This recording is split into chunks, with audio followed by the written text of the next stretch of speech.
మీకు పూలు అమ్ముకునే వాళ్ళంటే ఆఫ్టర్ ఆలా?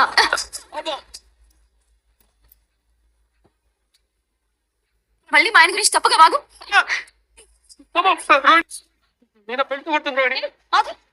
నా భర్త నన్ను కొడుతున్నావు. ఎంత ధైర్యం నీకు? ఎక్కడెక్కడ తిరిగి వస్తున్నావే పార్లరమ్మా? నువ్వు ఊరంతా తిరగడానికి వెళ్తే నీ మొగుడికి ఇక్కడ మేము చికెన్ సూపర్ చేసి ఇవ్వాలా? చేసివ్వు. అందుకేగా నువ్వున్నది. ఇంకేం పనులు నీకు? ఏంటే ఏమన్నావే? నాకు ఏం పనుందా? నీకు నీ మొగుడికి ఆ సైతుక్కలాడే ముసలి అత్తకి నేను పని మనిషిలా కనిపిస్తున్నానా? నువ్వు చేసి పెట్టవే నీ మొగుడికి సూపు. నగల దొంగతనం చేసి అమ్ముకున్న బర్రె మొహమా, మిడిగుట్లేసుకుని చూస్తావేంట్రా? ఇవాళ నీకు నీ పెళ్ళానికి ఉందా?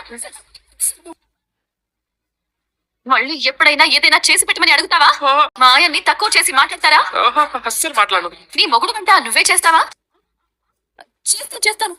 ఇంకొకసారి నన్ను పని మనిషిలా చూస్తావా? చూడు చూడు. ఇప్పుడు అత్త సంగతి చెప్తా. ఏది అత్తావతి? ఏయ్ బయటికి రా. ఇదంతా నా ఊహ. నేనేం మాట్లాడింది నువ్వేంటి అలాగే నిలబడ్డావు? అసలు ఎలా కనపడుతున్నావు నీకు? ఏమైంది? నవ్వుతావేంటి? ఏమైంది? ఎందుకు నవ్వుతున్నావు? వెనక్కిందా? అదిగో నన్ను చూసి కూడా నవ్వుతుంది. ఏంటా పిల్లి కాలు కాలిందా? నీ కోసం చూస్తున్నాను. రారా రా. నీ పెళ్ళానికి మేము ఎంత అలుసైపోయావురా. మా ముగ్గురిని చూసి ఒకటే నవ్వుతుంది. ఏంటి నవ్వుతోంది. నవ్వడం ఏంటి? నవ్వుతోంది అంతే. అంటే ఇలా నవ్వుతోంది. మామూలుగా నవ్వుతుందని చెప్పచ్చు కదమ్మా, నువ్వు ఇలా నవ్వాలా? ఇలా నవ్విందా? అవును. ఎందుకో ఏంటో ఇప్పుడే తెలిసిపోవాలి. నా మొహం మీద ఏమైనా కోతులు ఆడుతున్నాయా? వీడు నీ మొహంలో ఎలా ఆడతాడమ్మా? అంటే నేను కోతినా? మీనా మీనా ఏమైంది? వెళ్ళా స్విచ్ ఆఫ్ మా సిస్టమ్తో తప్పిందా? నేను సీరియస్ గా మాట్లాడుతున్నాను. నువ్వు మామూలుగా మాట్లాడితేనే కామెడీగా ఉంటుంది, సీరియస్ గా కూడా మాట్లాడతావా? మీనా నువ్వు నవ్వావా? ఎందుకు నవ్వు వచ్చింది?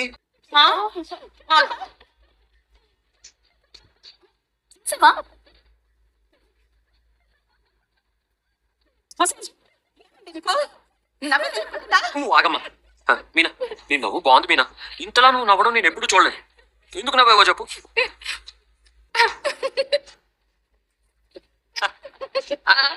ఏ పోతుందా మీకు? ఇలా నవ్వి చూస్తున్నారు. ఎలా ఎందుకు నవ్వుతున్నావు చెప్పరా? నువ్వు బాబోయ్ కాదు.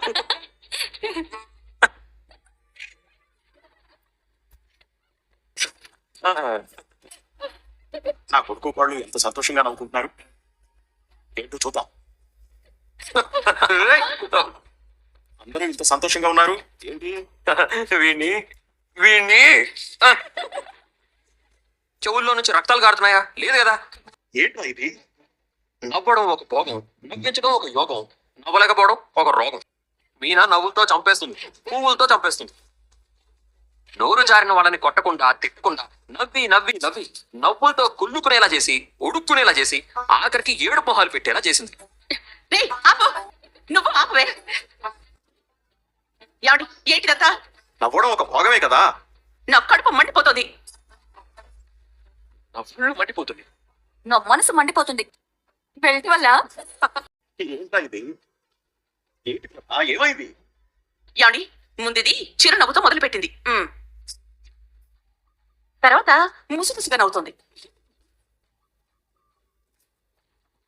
తర్వాత ఎక్కిరించింది,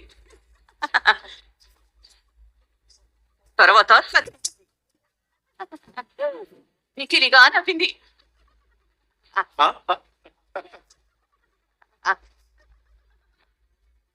బాగా నవ్వింది, విరగబడి ఆపమ్మా. ఏం నాన్న ఎందుకు నవ్వుతున్నారు అడుగు. కనుక్కోను. ఏంటి? ఎన్ని రోజులు నువ్వు మీనా నేర్పించావు, కానీ ఇప్పుడు నీ వల్ల వీళ్ల వల్ల తను నవ్వగలుగుతోంది.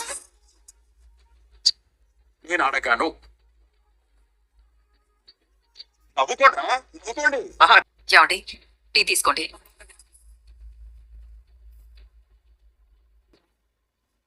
బా ఎంత వేడిగా ఉందేంటి? టీ వేడిగానే ఉంటుంది. ఆలోచించి ఆలోచించి మీ బుర్ర వేడెక్కింది అంతే. ఆ వేడి ఈ వేడి ఏకమై మీ మూతి కాలినట్టుంది. అది సరే గాని ఎక్కడ నీ కూతురు? రూమ్ లో ఉంది. ఏం చేస్తుంది? ఏమో ఎవరికి తెలుసు. లోపలికి వెళ్ళి తలుపేసుకుంది. ఏమైనా మాట్లాడిందా? ఏ ఉలుకు లేదు పలుకు లేదు. ఉన్న ఆవేశంలో కదిలించడం ఎందుకని నేనే సైలెంట్ గా ఉన్నాను. సరే, నాకు తెలిసి ఇలా ఉన్నపడంగా వచ్చేసిందంటే అక్కడ ఏదో గొడవ జరిగే ఉంటుంది. ఒకసారి మెల్లగా అడిగి చూడాల్సిందే. నేను చాలా సార్లు అడిగి చూశాను కానీ ఏం చెప్పలేదు. నాకు తలనొప్పిగా ఉంది, జ్వరంగా ఉంది, నన్ను కాసేపు డిస్టర్బ్ చేయొద్దు అని చెప్తోంది. అదిగో తను వస్తుంది, నువ్వేం మాట్లాడు. మమ్మీ నాకు కాఫీ కావాలి, పంపించు. అడుగుతుందిగా, కాఫీ సంగతి ఏంటో చూడు. చూడమ్మా, నువ్వేంటమ్మా ఎలా వచ్చావు? ఏ నేను రాకూడదా? ఇది నా ఇల్లు కాదా? ఈ ఇంట్లో నాకు చోట్లేదా? అది కాదమ్మా. నేను ఈ ఇంటికి రావడానికి కారణాలు చెప్పాలంటే చెప్పండి, ఇప్పుడే వెళ్ళిపోతాను. అరే ఇలా వచ్చానో లేదో కారణం ఏంటని గుచ్చి అడుగుతారు. అసలు ప్రశాంతంగా ఉండని మనుషుల్ని. నువ్వు ఆవేశపడికే. నువ్వేం చెప్పక్కర్లేదులే కానీ నువ్వు రూమ్ కింద రెస్ట్ తీసుకొని నేను కాఫీ పంపిస్తాను. తన మాటలు వింటుంటే ఎప్పట్లో వెళ్లే ఆలోచన లేనట్టుంది. మన ఇంటికి ఏదో ఒక రోజు ఖచ్చితంగా వస్తుందని తెలుసు, కానీ ఇంత త్వరగా వస్తుందని అనుకోలేదు. మన సంకల్పం అంత గట్టిగా ఉంది. కాలం కలిసి వచ్చింది, కూతురింటికి నడిచొచ్చింది. కానీ ఎందుకు వచ్చిందో మాత్రం అర్థం కావట్లేదు. దానికి ఎందుకు ఇప్పుడు బుర్ర బద్దలు కొట్టుకోవడం? కాసేపు అయితే అదే చెప్తుంది కదా. కరెక్టేననుకో. తనకేదైనా సమస్య ఉంటే మనం దానికి పరిష్కారం ఆలోచించవచ్చు. కానీ శృతిని వదిలి రవి ఎక్కువ కాలం ఉంది కాబట్టి అల్లుడు కూడా ఇక్కడికి వచ్చి తీరాల్సిందే. ఆ రోజు కూడా త్వరలోనే వస్తుందిలేండి. శృతి, హలో రవి, కమ్ కమ్. రండి అల్లుడు గారు, ఇప్పుడే మీ గురించి మాట్లాడుకుంటున్నాం. కూర్చోండి. మంగా మంచినీళ్ళు పట్రా. నాకు ఇప్పుడేం వద్దండి. శృతి ఎక్కడుంది? గదిలో ఉంది బాబు. తను ఏకంగా సూట్ కేసుతో వచ్చేసింది. ఏదైనా సమస్య బాబు? తనేం చెప్పలేదా? ఆహా ఏం చెప్పలేదే. చెప్పుకోలేనంత పెద్ద సమస్య ఏదైనా ఉందేమో. అంత పెద్ద సమస్య అంటే ఇంకేముంటుంది? వీళ్ళ అన్నయ్య ఏదైనా గొడవ చేసి ఉంటాడు. అవునా రవి? అలాంటిదేం లేదు. మరి ఇంకేంటి బాబు సమస్య? ముందు నేను శృతితో మాట్లాడాలి. ఏం జరిగిందో వాళ్ళే చెప్తాను. ఏమండి అల్లుడు గారు కూడా వచ్చారు కదా, వీళ్ళిద్దరిని ఇక్కడే ఉంచేద్దామండి. ఎక్కడికి వెళ్తున్నావే? శృతి కాఫీ అడిగింది, తీసుకురాకపోతే చంపేస్తుంది. ఏం పర్లేదు, అల్లుడు గారు వచ్చారు కదా, చల్లబడిపోతుందిలే. నేను వెళ్ళి మాస్టర్ బెడ్రూమ్ రెడీ చేస్తాను. నాకేమైతే నీకేంటంట? భార్య కొంట్లో బాలేనప్పుడు భర్త పక్కనే ఉండాలి. కానీ నీకు అసలు ఆలోచన లేదు కదా. నీకు భార్య కంటే పని ఎక్కువ కదా. అది కాదు శృతి, కొంచెం వర్క్ ఎక్కువగా ఉంది, అర్జెంట్ గా కంప్లీట్ చేయాలి, అందుకే వెళ్ళాను. అయితే ఇప్పుడు మాత్రం ఎందుకు వచ్చా? పో వెళ్ళి పని చూసుకో. అసలు నువ్వు ఇక్కడికి ఎందుకు వచ్చావు చెప్పు. ఇది నా ఇల్లు. ఏ నేను ఇక్కడికి రాకూడదా? మా డాడీ అడిగినట్టు అడుగుతావేంటి? ఇక్కడికి నేను ఎప్పుడు కావాలంటే అప్పుడు వస్తాను. నేను ఇక్కడికి రావద్దని నేను చెప్పట్లేదు, కానీ నువ్వు ఇక్కడికి కోపంతో రాకూడదు. మా అమ్మ వెళ్ళొద్దని చెప్తున్నా కూడా వినకుండా వచ్చేసావంట కదా. ఓహో వాళ్ళు చెప్పి పంపించారా నేను ఇక్కడికి? నువ్వు నా మీద కేర్ చూపించడానికి రాలేదా? అలా కాదు శృతి, ఇలాంటప్పుడు నేను ఏది మాట్లాడినా రివర్స్ లోనే అర్థమవుతుంది. నువ్వు ఇంట్లో నుంచి వెళ్ళావని తెలిసిన వెంటనే నేను చాలా బాధపడ్డాను. ఎందుకు రవి నటిస్తావు? శృతి ఆగు శృతి, ఎక్కడికి వెళ్తున్నావు? మనకు తెలిసిన ఇల్లు రెండే. అక్కడ కోపం వస్తే ఇక్కడికి వచ్చావు, ఇక్కడ కోపం వస్తే నేను చేసింది తప్పే శృతి. నిజానికి ఇలాంటి టైంలో నేను నీకు తోడుగా ఉండాలి. త్వరగానే వచ్చేద్దాం అనుకున్నాను, కానీ కుదరలేదు. అందుకే కదా వెళ్ళొద్దన్నాను. కానీ తప్పుడు ఉండలేకపోయారు కదా. తప్పు చేశాను శృతి, రియల్లీ ఐఎమ్ సో సారీ. నా ఒంట్లో బాలేనప్పుడు నువ్వు ఖచ్చితంగా నా పక్కనే ఉంటావని నాకు తెలుసు, అందుకే చెప్తున్నాను. తప్పైపోయింది. I'm really sorry Shruti, please క్షమించానని ఒక్క మాట చెప్పవా? ఇప్పుడు వచ్చింది అప్పుతే నీకు భార్య విలువ తెలిసొచ్చిందా? తెలిసింది. నేను వీరవదంతో మాట్లాడాను, ఆ తర్వాతే నువ్వు ఎంత బాధపడ్డావో నాకు అర్థమైంది. ఓహో ఈ విషయం కూడా నువ్వు సొంతంగా ఆలోచించలేకపోయావా? కొన్నిసార్లు మనం చేసే తప్పులు ఎవరైనా చెప్పే వరకు మనకు అర్థం కావు శృతి. అయినా చెప్పింది వద్దనే కదా. It's okay. అయినా నేను దాన్ని తప్పు పట్టట్లేదు. నీకైతే ఇప్పుడు నా పెయిన్ అర్థమైంది కదా. ఇక్కడ నుంచి బయలుదేరు. అదేంటి నువ్వు రావా? రాను. సారీ చెప్పాను కదా. సారీ చెప్పేస్తే వెంటనే నీతో వచ్చేయాలా? మరి ఏం చేస్తా వస్తావు? నువ్వు ఏం చేసినా నేను రాను. You cannot change my mind. I think I can. No chance. ఏమైనా సరే నేను నీతో ఇప్పుడు రానంటే రాను. మీ ఇంటికి బయలుదేరొచ్చు. శృతి ఒక్కసారి తిరుగుతావా? నో. ప్లీజ్ ఒకే ఒకసారి తిరుగు. నో. శృతి ఒక్కసారి తిరుగు. ఏంటి ఏంటిది? ఏం చేస్తున్నావు రవి? నీకోసం ఈ రింగ్ తీసుకొచ్చాను. ఇది డైమండ్ రింగ్ లా ఉంది. ఎలా కొన్నావు? చెప్పాను కదా శృతి, ఈ రోజు పెద్ద ఆర్డర్ వచ్చిందని. అది సక్సెస్ అవగానే మా బాస్ అందరికి బోనస్ ఇచ్చారు, అందుకే తీసుకొచ్చాను. ఓ అయితే రింగ్ తెచ్చి నన్ను పుట్టగించేస్తే నిన్నుతో వచ్చేస్తాననుకున్నావా? శృతి, నీ కోసం నేను మోకాళ్ళ మీద కూడా కూర్చున్నాను. ఇంతకంటే ఏం చేయాలో నాకు అర్థం కావట్లేదు. నన్ను క్షమించు శృతి. అమ్మయ్యా, నన్ను క్షమించినట్టే కదా? మ్మ్. నా శృతి నన్ను క్షమించేసిందా? ఏ రవి, బయట మా మమ్మీ డాడీ ఉన్నారు. దానిలో నాకేంటి భయం? మ్మ్. నచ్చిందా రింగ్? ఆ, నువ్వు నా కోసం రింగ్ తెచ్చినందుకు కాదు రవి, బాబు నన్ను కన్విన్స్ చేయడానికి నువ్వు పెట్టిన ఎఫర్ట్స్ చూసి కన్విన్స్ అయ్యాను. వస్తానులే మన ఇంటికి. అమ్మయ్యా, నువ్వు నన్ను క్షమించేశావు, నాకు అదే చాలు. సరే చెప్పు. Will you be my wife again? Sure. నీకు నా 12 అంటేసుకుంటుందేమో. అయితే ఏంటి, నాకు తోడుగా నా వైఫ్ ఉంటుంది కదా. Ravi, you two Shruti. Room లో ఏం జరుగుతుందంటారు? అల్లుడి గారు వెళ్ళి చాలాసేపు అయింది. గొడవ పడుతున్నారంటారా? నాకు మాత్రం ఏం తెలుసు, వాళ్ళు బయటకు వస్తే గానీ తెలీదు. అదిగో వస్తున్నారు. శృతి, ఏమైంది? పొద్దునే కదా వచ్చావు, కాసేపు రెస్ట్ తీసుకో. లేదు మామ్, నేను బయలుదేరిపోతాను. ఎక్కడికి వెళ్తున్నారు? మా ఇంటికి వెళ్తున్నాం. మరి అలాంటప్పుడు ఎందుకు వచ్చావు? ఎందుకు వెళ్తున్నావు? అప్పుడు రావాలనిపించింది వచ్చాను, ఇప్పుడు వెళ్ళాలనిపిస్తుంది వెళ్ళిపోతున్నాను. నీకు జ్వరంగా ఉందన్నావు కదమ్మా, తగ్గాక వెళ్ళొచ్చు కదా. ఆ, నాకు తోడుగా ఉండడానికి రవి వచ్చేసాడు కదా, అక్కడికి వెళ్ళిపోతున్నాం డాడీ. ఎలాగో వచ్చారు కదా రవి, 2-3 రోజులు ఇక్కడే ఉండి వెళ్ళొచ్చు కదా. పర్లేదు మావయ్య, మేము మా ఇంటికి వెళ్ళిపోతాం. అక్కడ అందరూ ఎదురు చూస్తూ ఉంటారు. అసలు సమస్య ఏంటి శృతి? ఏం లేదు మామ్, మేము వెళ్ళొస్తాం. బాయ్. Bye. కమ్ రవి. నీ కూతుర్ని నమ్ముకుని మనం మాస్టర్ ప్లాన్స్ వేశాం. అనవసరంగా మాస్టర్ బెడ్రూమ్ కూడా రెడీ చేశాను. చూసారా, భర్త రాగానే వెనకాల నీడలాగా వెళ్ళిపోయింది. తోడు నీడ అంటే ఇదేనేమో. తను ఇంకా ఇలాగే ఉంటే మనం ఎప్పటికీ ఏమీ చేయలేం. వీళ్ళు మన ఇంటికి పర్మనెంట్ గా రారు. ఈ మంత్ సోఫాలు 2 అమ్మాం, 2.5 లక్షలు వచ్చాయి. బెడ్స్ 3 అమ్మాం, ఇకపోతే డైనింగ్ టేబుల్స్ 2 అమ్మాం. హలో సార్, చెప్పండి. చెప్పవే. నేను కాదే, నువ్వే చెప్పాలి. ఆ వీడియో సంపాదించావా లేదా? ఇంకా లేదే, చాలా ట్రై చేశాను కానీ వర్కౌట్ అవ్వట్లేదు. అసలే అగ్గి పెట్టంత ఇంట్లో క్రికెట్ టీం అంతమంది ఉన్నారు. ఎటు వెళ్ళినా ఎవరో ఒకరి దృష్టిలో పడుతూనే ఉన్నాను. ఆ ఇంట్లో దొంగ పోలీస్ ఆట ఆడడం చాలా కష్టం. తప్పదు, ఇప్పుడు మనం దొంగ బతుకుతున్నప్పుడు నువ్వు దొంగలా సక్సెస్ అవ్వాల్సిందే. మనకెక్కువ టైం లేదు. నువ్వు ఆ వీడియోని ఎలాగైనా సంపాదించాల్సిందే. లేకపోతే ఆ దినేష్ గారి గురించి తెలుసు కదా, నిన్ను బ్లాక్మెయిల్ చేయడానికి ఏదో ఒక వేషం వేసుకుని నీ ఇంటి దాకా వచ్చేస్తాడు. అవునే, నాకు అదే భయంగా ఉంది. అసలే ఆ బాలు మీనా కారణమే లేకుండా నవ్వుకుంటూ నన్ను విసిగిస్తూనే ఉన్నారు.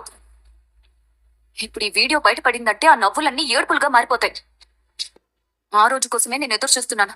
మా అత్తయ్య డబ్బుల్ని ఆ మీనా వాళ్ళ తమ్ముడు దొంగలించాడన్న విషయం మా అత్తయ్యకి తెలిసిందే అనుకో, వాళ్ళని వృత్తి కారేస్తుంది.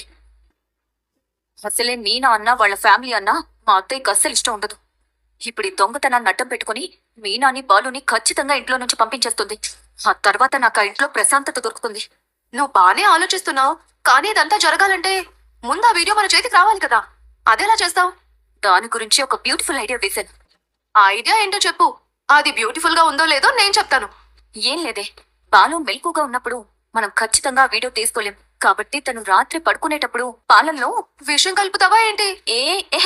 నేను చెప్పేది పూర్తిగా వినవే. ఆ పాలల్లో నిద్ర మాత్రలు కలుపుతాను. అప్పుడు ఫుల్లుగా మత్తుగా పడుకుంటాడు. ఆ ఫోన్ తీసుకుని ఆ వీడియో నా ఫోన్ కి పంపించుకుంటాను. పాతకాలం డైలీ సీరియల్ ఐడియాలు చెప్తున్నావే, వర్కౌట్ అవుతాయంటావా? అవ్వాలని కోరుకోవే. ఇప్పుడు నా దగ్గర ఉన్న ఆప్షన్ ఇదొక్కటే, వేరే దారి లేదు. సరే, ఏదో ఒకటి కింద మీద పడు, కానీ చూసుకో. డోసేజ్ ఎక్కువైందంటే మొదటికే మోసం వస్తుంది. నేను చూసుకుంటాను లేవే, నాకు తెలుసు. అవునులే, మనోజ్ని మాట్లాడకుండా చేసిందనివి బాలుని నిద్రపోయేలా చేయలేవా? నువ్వు ఓవర్ యాక్షన్ చేయకు, ఫోన్ పెట్టే. అందరికన్నా ముందే గిన్నె చేతికిస్తే ఎవరికి మిగల్చకుండా బింగేస్తావేమోనని. నాకు అత్తయ్య మావయ్య మీరు తప్ప ఎవ్వరూ ముఖ్యం కాదు. అరే మీనా, చూద్దాంట్రా.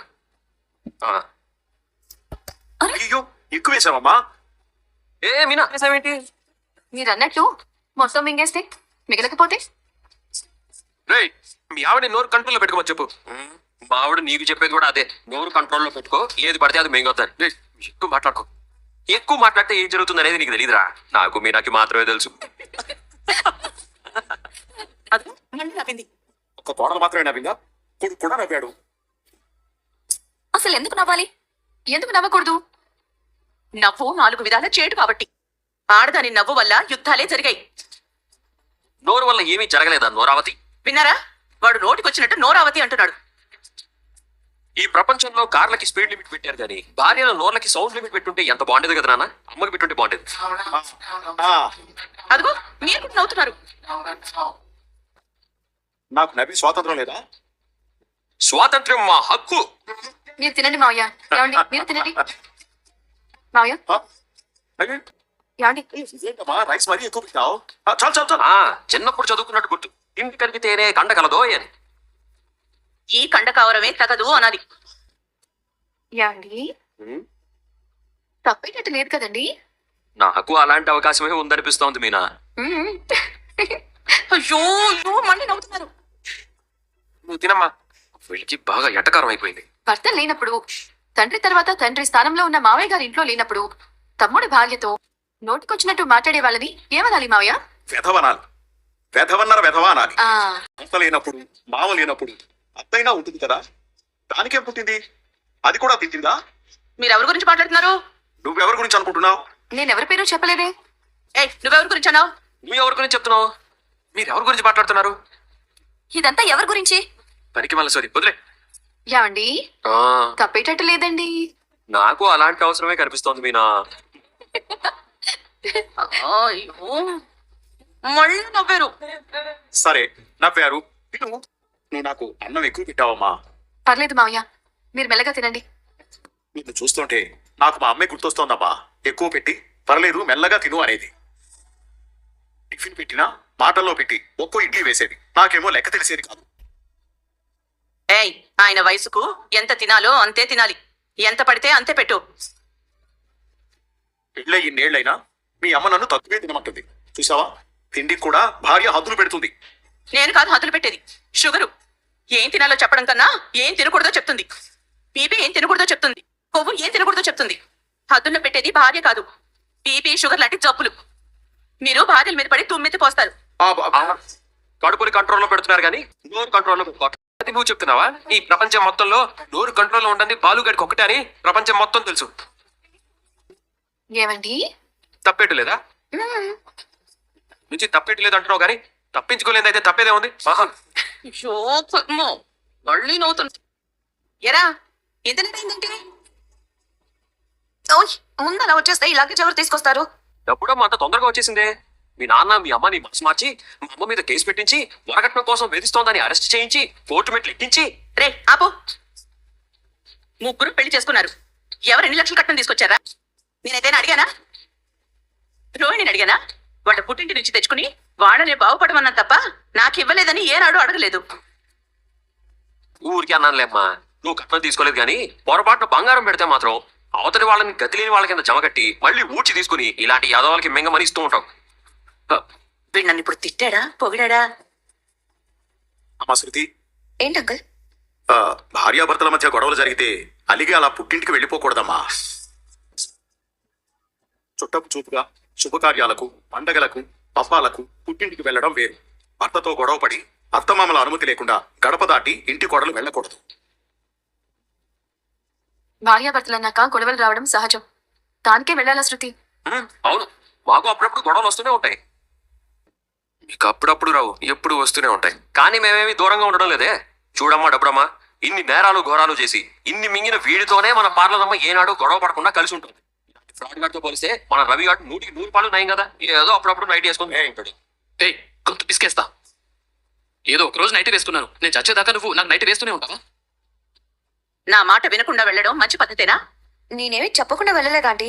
చెప్పినా ఆగలేదు అంటున్నాను. నువ్వేమైనా పని మీద వెళ్ళావా? నా అనుమతితో వెళ్ళావా? కోపంతో వెళ్ళావు. ఎలా వెళితే ఏంటి? భర్త మీద అలిగి వెళ్ళింది. భర్త వెళ్ళి రమ్మనగానే వచ్చింది. నన్ను అడిగి వెళ్ళిందా? నన్ను అడిగి లోపలికి రావడానికి? అందుకే మిమ్మల్ని ఏమీ అడగలేదు. అంత మాట అన్నాయంటప్పుడమ్మా, మా అమ్మ నేను పొద్దున్న లేస్తే పెళ్లి కల్లా పోట్లాడుకుంటూ ఉండొచ్చు. కానీ న్యాయమే మాట్లాడాలి కదా. అత్త మామ అనుమతి లేకుండా భర్తకి చెప్పకుండా నువ్వు వెళ్ళడం కరెక్ట్ కాదు. వచ్చాక అత్తగారితో తప్పైందని ఒప్పుకోకపోయినా కనీసం అడిగైనా రావాలి. నాతో చెప్పుంటే నేను వాణ్ణి కనుక్కుని ఇక్కడే పరిష్కారం చేసుండేదాన్ని. మీరేమైనా హైకోర్టులో జడ్జి అనుకుంటారా? మా గొడవలు మీరెలా పరిష్కారం చేస్తారు? శృతి, నీకు తెలియకపోతే తెలియనట్టుండు, అంతేగాని అత్తయ్యతో వాదనకి దిగకు. అది కాదు మీనా, నేనేమి రవితో గొడవ పడి వెళ్ళలేదు. నాకు హెల్త్ బాగాలేదని రవిని ఇంట్లో ఉండమన్నాను. ఉండకుండా వెళ్తే వాడే నన్ను వెతుక్కుంటూ వచ్చేలా చేశాను. That's all. మీ ఇద్దరికి ఎన్ని గొడవలైనా ఉండొచ్చు, కానీ భార్యాభర్తల గొడవలు బెడ్రూమ్ లోపలే ఉండాలి, బయటికి తెలియకూడదు. అవును, బెడ్రూమ్ లోపల వీడిని తత్తుందేమో మనకు తెలిసిందా? చుట్టూ పట్టుకొని వీడిని గోడకేసి టప్పి టప్పిమని ఇలా పాతుందేమో మనకు తెలుస్తుందా? అప్- నన్ను కొట్టొద్దంటూ వాడు వాళ్ళ ఆవిడ కాళ్ళు పట్టుకుంటాడేమో మనలో ఎవరికైనా తెలుస్తుందా?